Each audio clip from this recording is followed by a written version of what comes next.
Are you ready to celebrate Thanksgiving? The Thanksgiving is bad. What do you mean? The Thanksgiving is about eating animals. Oh, come on. Animals eat animals. Are they bad? Well, the Thanksgiving is about extremist religious fanatics who invaded the land of the the Indians. The Pilgrims were not extremists or fanatics. They escaped from England. The king would not let them practice their religion. So they bravely went to a new land where they could be free. Well, what about the Indians? The indigenous people? Some helped the Pilgrims. Some attacked them, and they fought back and forth. They had to learn to get along. They shared Thanksgiving eventually. But Thanksgiving was not about the Native Americans. The true history of Thanksgiving is about the failure of communism. No way. Yes way. In 1620, the Pilgrims set up a communal system in which they owned the lands in common and would share the harvest in common. By 1623, How exciting. Did they rejoice in the shared collective experience based on the enlightened progressive philosophy of Karl Marx? From each according to their ability, to each according to their need. no. Have you been eating the wrong mushrooms again? By 1623, it became clear the system was not working out well. The men were not eager to work in the fields, since if they worked hard, they would have to share their produce with everyone else. The colonists faced another year of poor harvests. They held a meeting to decide what to do. Did they sing, "We Are the World"? That is a good song. It makes me feel warm and fuzzy. They were in the woods. Not Woodstock.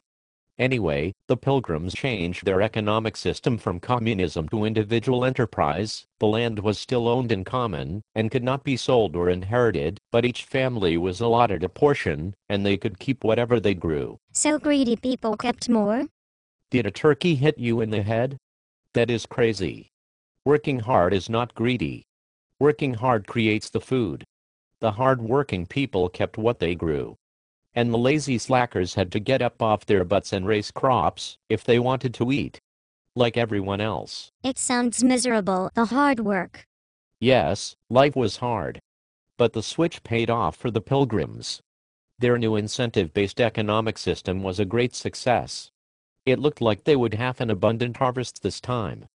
But then, during the summer, the rain stopped, threatening the crops. The Pilgrims held a day of humiliation and prayer. The rains came, and the harvest was saved. It is logical to surmise that the Pilgrims saw this as a sign that God blessed their new economic system, because Governor Bradford proclaimed November 29, 1623, as the day of Thanksgiving. Uh-huh. They mixed church and state. I knew they did something wrong. The communism was wrong, yes.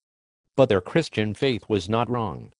Governor Bradford wrote in his book, On Plymouth, that their experience taught them that for society as a whole, communism, or sharing all the production, was vain and a failure. Bradford said the experience, that has had in this common course and condition, tried sundry years, and that amongst godly and sober men, may well evince the vanities of the conceit of Plato's and other ancients, applauded by some of later times, that the taking away of property, and bringing into commonwealth, would make them happy and flourishing, as if they were wiser than God. What does all that mean? It means they learned that the men who think they are smarter than God, and want to control everything and everybody with communism, are arrogant and vain fools who screw up everything. Well, I am a progressive. I do not believe in God. I believe in a big government that will take care of me. Useful idiot. That is what Karl Marx would have called you. Well, back then the Pilgrims had no big government to take care of them. They had to take care of themselves. Faith in God helped them be strong and brave. It is what this country was founded upon. Life, liberty, and the pursuit of happiness under God.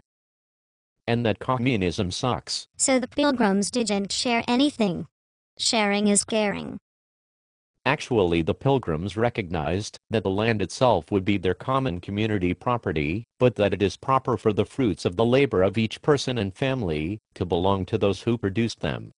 This was the great economics lesson about incentives that the Pilgrims learned, a lesson that so impressed them that they commemorated it every year thereafter. This should have been the day we remember their vital economics lesson, but this lesson was later forgotten in a mix-up with a shooting party with the Indians in 1621. Guns kill people.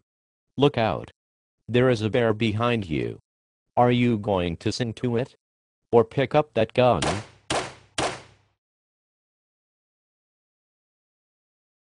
Oh my God, I shot a bear. The bear would have eaten us.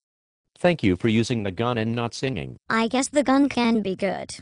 Sometimes. Of course. Okay. Where was I? Anyway, this bitter lesson, that communism sucks, would be learned all over again by the people of the Soviet Union and other command economies, where socialism and communalism of production failed again. Fortunately, the Pilgrims, a smaller community in simpler times, were able to switch quickly and realize the great prosperity that comes from applying the two principles of individual enterprise, sharing the benefits of land, and keeping what you individually earn. Everything was free in the Soviet Union. You killed the bear, so I will forgive you for that silliness. But anyone who lived in the Soviet Union can tell you, everything sucked in the Soviet Union. One last thing you might think about. Thanksgiving Day should be remembered not just as a day when we give thanks for our abundance, but more deeply and historically, why we have this abundance. In our Thanksgiving Day celebrations, let us therefore tell one another the true origins of the Thanksgiving and the great economic lesson that the Pilgrims hoped we would remember.